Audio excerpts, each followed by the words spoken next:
যে আমি করিম স্যারের কাছে 2 ঘন্টা পড়ছি, জামাল স্যারের কাছে 1 ঘন্টা পড়ছি, ওই ক্লাস করছি 3 ঘন্টা, এই তো আমার 7 ঘন্টা হয়ে গেছে। আমার তো হয়ে গেছে, আবার 7 ঘন্টা পড়া হয়ে গেছে। হ্যালো গাইস, আমার গুরু কিন্তু উনি, হ্যাঁ আমি তো বইয়ের 06 ব্যাচের, আর ভাইয়া কিন্তু 97 ব্যাচের, মানে আমার থেকে 9 বছরের সিনিয়র। তো ভাইয়ার কাছে আসলে আমার কথা বলতে খুব ভয় লাগে যে কখন কি ভুল টুল বলে ফেলি।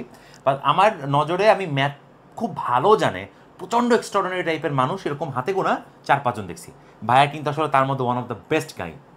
তো ভাইয়া আজকে মূলত আমরা যে বিষয়টা নিয়ে কথা বলতাম, আগে থেকে তো কিছু টুকটাক কথাবার্তা বলছিলাম তোমাদের জন্য, মূলত আজকে ভিডিওটা যে আমাদের ইন্টারমিডিয়েট এবং এসএসসি 2 লেভেলে ভাইয়া যে সমস্যাটা আমি দেখছি। ধরেন আমার কাছে তো নর্মালি আমি ম্যাথ পড়াই না, টুকটাক পারি আর কি, বাট আমার কাছে প্রচুর রিকোয়েস্ট আসে যে ম্যাথ নিয়ে কিছু করার জন্য। তো আমি দেখলাম যে ওদের সাথে যখন আমি কথা বলি, ম্যাক্সিমাম ম্যাথের প্রতি একটা ভীতি আছে। তো এই ম্যাথ ভীতি যখন আমি জিজ্ঞাসা করি যে কেন এমন, তো তখন দেখি যে বলে যে স্যার আমি ওই অমুক নোট করছি, ওই বইয়ের এই কয়টা ম্যাথ করছি, কিন্তু আমি একটু ঘোরাই দিলে পারি না। এই ধরনের নানান জটিল প্রবলেমগুলো তারা বলে। আচ্ছা, মানে তারা আসলে জিনিসটাকে বাইপাস করে ভালো করার চেষ্টা করে, করতে যে পরীক্ষাতে ভালো করতে পারতেছে না, ভালো করতে পারছে। তবে এই বিষয়টা কিভাবে সমাধান করা যেতে পারে? আচ্ছা, প্রথমত আমি যেটা বলতে চাই ভিউয়ারদের উদ্দেশ্যে, আমি কোনো গুরু না। অবশ্যই গুরু ভাই, BUET 97 batch, can you believe this? এটা একটু সিনিয়র, এটা ঠিক আছে, তোমরা অনেকেই চেনো আমাকে, এটা ঠিক আছে, আমি সিনিয়র, বাট গণিতের গুরু অনেক আছে, তোমরা আমার নজরে you are one of them. So kind of you, so nice of you. আচ্ছা, যাই হোক, আমি কিন্তু বরুণের খুব ফ্যান। কেন ফ্যান? কারণটা হচ্ছে যে এইভাবে ফিজিক্স পড়ানো যায় এটা আসলে আমার জানা ছিল না আগে। দেখলাম যে ফিজিক্স পড়াচ্ছে, এইভাবেই ফিজিক্স পড়ানো যায়, সম্ভব। তো ফিজিক্স এবং ম্যাথ আমি সবসময় বলি যে এটা আসলে টুইন বলতে কি, এদের জন্ম একসাথেই হয়েছিল, মানুষ বুঝতে পেরেছে অনেক পরে যে আসলে এরা একসাথেই জন্ম নিয়েছিল, এটা বুঝতে পেরেছে পরে। সবসময় আমি একটা এক্সাম্পল বলি, সেই এক্সাম্পলটা হচ্ছে কি এরকম ধরনের যে ঠিক আছে 1 আর 2 এটা যোগ করলাম 3 হলো, এটা শিখে আমার লাভ কি? পরের দিনই কিন্তু আমাকে স্কুলে টিচাররা শিখিয়েছে যে 1টি আম এবং 2টি আম যোগ করলে 3টি আম হয়ে যায়। এই যে আম হচ্ছে একক, আর একক মানেই হচ্ছে, আমি যেটা মনে করি আম একক এইরকম একটা জিনিস যে এখানে আসলে এককটা ফিজিক্স থেকে আসে, যে কোনো জিনিসের এককটা কিন্তু ফিজিক্স থেকে, ফিজিক্সে কিন্তু এককটা ডিফাইন, গণিতে কিন্তু শুধু সংখ্যাগুলো ডিফাইন। আমি জানি না তোমার মানে ভিউটা। আমি আসলে সবসময় স্টুডেন্ট একটা কথা বলি যে ম্যাথমেটিক্স হচ্ছে একটা ল্যাঙ্গুয়েজ, একটা ভাষা। এই ভাষা ছাড়া ফিজিক্স কিচ্ছু পড়া যায় না, কারণ ফিজিক্সের জন্মের পরে, ফিজিক্স যখন মানুষ বুঝছে যে এরকম একটা কিছু সায়েন্সে করতে হবে, তখনই ভাই ম্যাথে হেল্প লাগছে একেবারেই। কেমিস্ট্রিতেও কিন্তু বিষয়টা খানিকটা এরকম, কেমিস্ট্রিতে সব জায়গায় ম্যাথ লাগে না, বাট তারপরেও কিন্তু ম্যাথের প্রয়োগ আছে। ম্যাথমেটিক্স ছাড়া ফিজিক্স এবং মানে কেমিস্ট্রি আসলে অচল, কিছুই করতে পারবো না আমরা আলটিমেটলি। এটা সঠিক। কিন্তু ভাই এই যে ওদের যে মেন যে ভয়টা, এই ভয়টা আমরা কাটাবো কিভাবে? আসলে ভয়টা কাটানোর উপায়টা হচ্ছে বেশি বেশি চর্চা করা একটা জায়গা। তো এটা তো সবাই বলে যে বেশি বেশি চর্চা করো, কিন্তু আসলে চর্চাটা করব কি? স্যার করতে গেলেই তো পারি না। আচ্ছা ঠিক আছে, তাদের আশেপাশে সবারই মেন্টরস আছে, মেন্টরসদের হেল্প নেওয়া যেতে পারে। বইয়ে অনেক উদাহরণ সলভ করা থাকে, এক এক বইতে এক একটা উদাহরণ সলভ করা থাকে, আবার ওইটা আরেক বইতে অনুশীলনীতে থাকে, সো সেটাও করা যেতে পারে।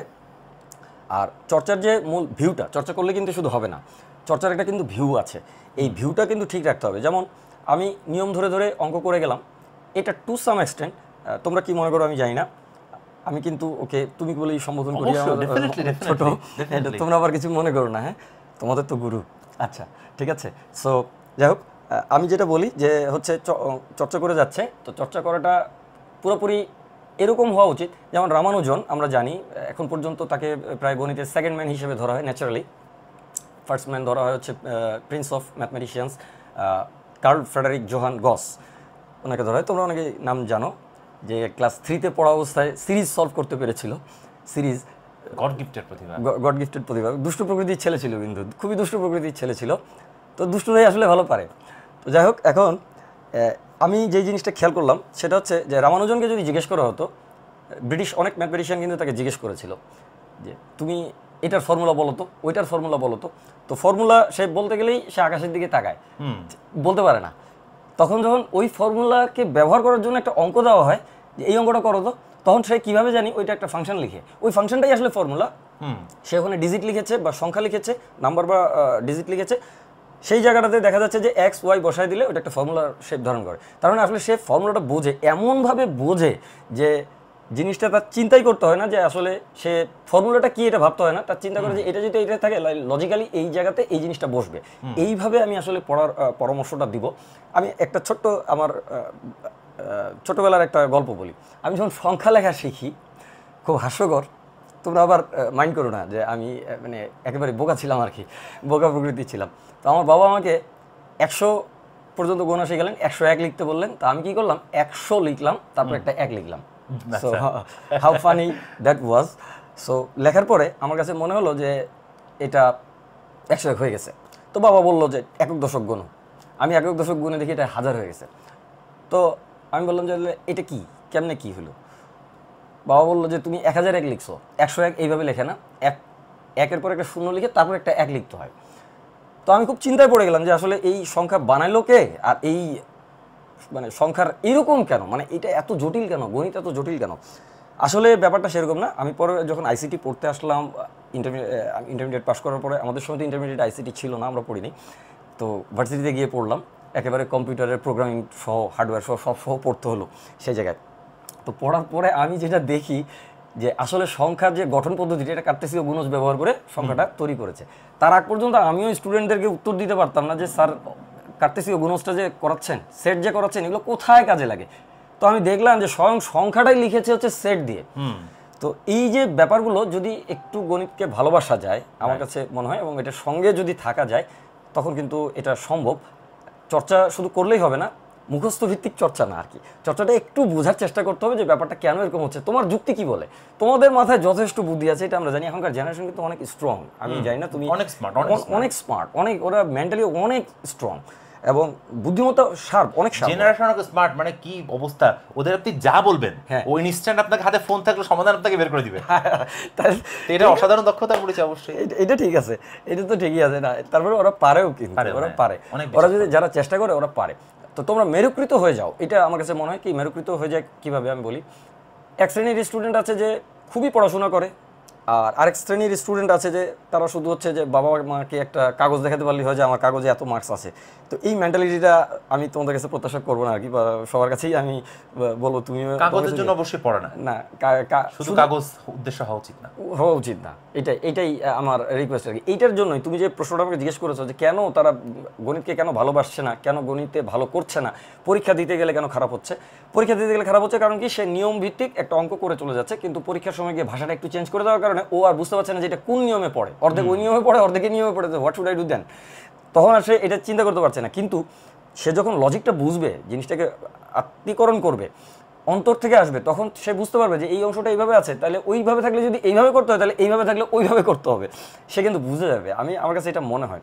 আর তোমাকে আসলে বলার কিছু নাই, কারণ তুমি নিজে ফিজিক্স পড়ো, দ্যাট ইজ ওয়াইডলি কি বলবো ইউজড ইন ম্যাথমেটিক্স। কারণ ম্যাথমেটিক্স কিন্তু খালি খালি পড়ানো যায় না, না না না, কখনোই পড়ানো যায় না। আমি যোগ বিয়োগ শিখে কি করব, আমি ইন্টিগ্রেশন শিখে কি করব, that is used in physics. So ultimately এই প্রশ্নই আসলে ঠিক আছে, প্রশ্ন ঠিক আছে, কিন্তু এই প্রশ্নকর্তা আসলে আমার চেয়ে ভালো জানেন আমার কাছে মনে হয়। তুমি তোমার ভাষায়, আমি আমার লাইফের একটা ছোট্ট ঘটনা আপনার সাথে শেয়ার করি। অনেকেই জানে মনে, আমি নটরডেমে পড়তাম, তো তা আমার লাইফে দেখা one of the finest teacher, উনি আমাদের ক্লাস টিচার ছিলেন। এবং আমার ব্যাচে যদি কেউ ভিডিওটা দেখে বা নটরডেমে যার ওই সময় ছিল, ওনাকে চিনে হয়তো বা, জওহরলাল স্যার ছিলেন নটরডেম কলেজের। তো ওনার সব থেকে যে জিনিসটা অসাধারণ লাগতো, আমি ক্লাস ক্যাপ্টেন ছিলাম, তো উনি আমাকে গালি ক্লাস করতো। প্রথম দিন কি হয়েছে, প্রথম দিন হচ্ছে আমি ক্লাসরুমে বসছি, তো কার কি প্রশ্ন আছে, তো স্যার হচ্ছে কি বোকার মতো কথা বলছে, আমি দেখেন স্যার ওনার নাম লিখছে পেঁচায়, তা আমি এবার সেটা বুঝতে পারিনি। তা আমি সাদামাটাভাবে বলছে কার কোনো প্রশ্ন আছে, বললাম জি স্যার। যে কী প্রশ্ন, তো স্যার কী লিখছেন আমি বুঝতে পারিনি, আপনার নামটা স্যার। তো তার বাবা কি করে, আমার বাবা হচ্ছে টিচার। মায়ের হাত পা ভাঙলো তো সে আসবেন এখানে। আমি বললাম স্যার সরি স্যার, তোর বুঝতে যাই ভুল করছি আসলে। পরে টিচারকে তার নাম জিজ্ঞাসা করা হয়েছে, দেখ দ্যাট ওয়াজ 2004। তো স্যারের সব থেকে যে জিনিসটা আমার কাছে ভালো লেগেছিল, মানে যেটা আমি দেখছি যে পরবর্তীতে ম্যাথ আমার কাছে অসাধারণ ভালো লাগতো, মানে অস্থির লাগতো ম্যাথ আমার কাছে। কি হতো ভাই, উনি যেটা ট্রিক্সটা শেখালেন, দেখা যাচ্ছে জটিল সংখ্যা, উনি প্রথম আগে যেটা বলতেন যে বইয়ের জটিল সংখ্যা যেখান থেকে লেখা আছে ওইখান থেকে আগে রিডিং পড়, দেখ কি কি কি কি আছে প্রত্যেকটা সংজ্ঞা। উনি বৃত্তের সংজ্ঞা পড়াতেন, যে বৃত্ত হচ্ছে একটি বিন্দুর সঞ্চার পথ যা অন্য একটি বিন্দু থেকে সবসময় সমান দূরত্ব অবস্থান করে। এক্স্যাক্টলি। তো এইভাবে কিন্তু 9 10-এ পড়ি না যে বৃত্তের সংজ্ঞা দিয়ে আমি কি করবো ভাই, রেখার সংজ্ঞা পড়াচ্ছে, রেখা হচ্ছে বিন্দুর সঞ্চার পথ, তা আলটিমেটলি যা দুইটা বিন্দু থেকে সবসময় সমান দূরত্ব অবস্থান করে। এক্স্যাক্টলি। এই যে বিষয়গুলা, তার মানে তখন আমি ভাবতেছি, তো কি বললেন উনি যে প্রথমে হচ্ছে বইয়ে যে ডেসক্রিপশন আছে ডেসক্রিপশন পড়ো, বইতে যে উদাহরণগুলো করে দেওয়া আছে সেই উদাহরণগুলো করো, সঠিক। তারপরে তোমার একটা ধারণা হবে যে চ্যাপ্টারে কি কি আছে। এবার তুমি 1 নম্বর অঙ্ক অনুশীলনী, 2 নম্বর অঙ্ক, 3 নম্বর অঙ্ক করতে থাকো, হয়তো 5 নম্বর আটকে গেছো, ঠিক আছে আটকে গেছি মার্ক করে রাখি, 6 নম্বরে যাই, 6 নম্বর আটকে গেছি, 6 নম্বরও মার্ক করলাম, ও 7 নম্বর পারছি। এবার এইভাবে প্রথমে একবার স্ক্যান করতে বললেন উনি। সঠিক। স্ক্যান মানে হলো দেখা যাচ্ছে যে 30টা অঙ্ক আছে, এই 30টা অঙ্কের মধ্যে আমি 15টা অঙ্ক পেরে গেছি, স্যারকে আমার পক্ষ থেকে স্যালুট। আর বাদ বাকিগুলো আমি পারিনি।